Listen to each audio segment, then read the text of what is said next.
பிராந்திய அமைதி தொடர்பான 2 நாள் மாநாடு பஞ்சாப் மாநிலம் அமிர்தசரஸில் இன்று தொடங்குகிறது. இந்தியா, பாகிஸ்தான், ஆப்கானிஸ்தான் உள்ளிட்ட 14 நாடுகளைச் சேர்ந்த பிரதிநிதிகள் மாநாட்டில் பங்கேற்று பயங்கரவாதிகளால் ஆசிய பிராந்தியம் சந்திக்கும் சவால்கள் குறித்தாக ஆப்கானிஸ்தானில் அமைதியை ஏற்படுத்துவது என்பன உள்ளிட்ட முக்கிய விஷயங்கள் குறித்து ஆலோசனை நடத்துகின்றனர்.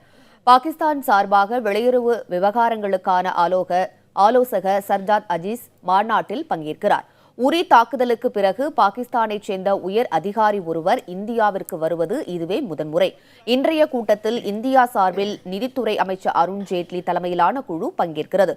நாளை மாநாட்டின் முக்கிய கூட்டத்தில் பிரதமர் நரேந்திர மோடியும் ஆப்கானிஸ்தான் அதிபர் அஷ்ரப் கானியும் உரையாற்ற உள்ளனர். இதனிடையே பஞ்சாபில் பாதுகாப்பு பலப்படுத்தப்பட்டிருக்கிறது. மாநாடு நடைபெறும் பகுதிகளில் சிசிடிவி கேமராக்களை பொருத்தி போலீசார் கண்காணித்து வருகின்றனர்.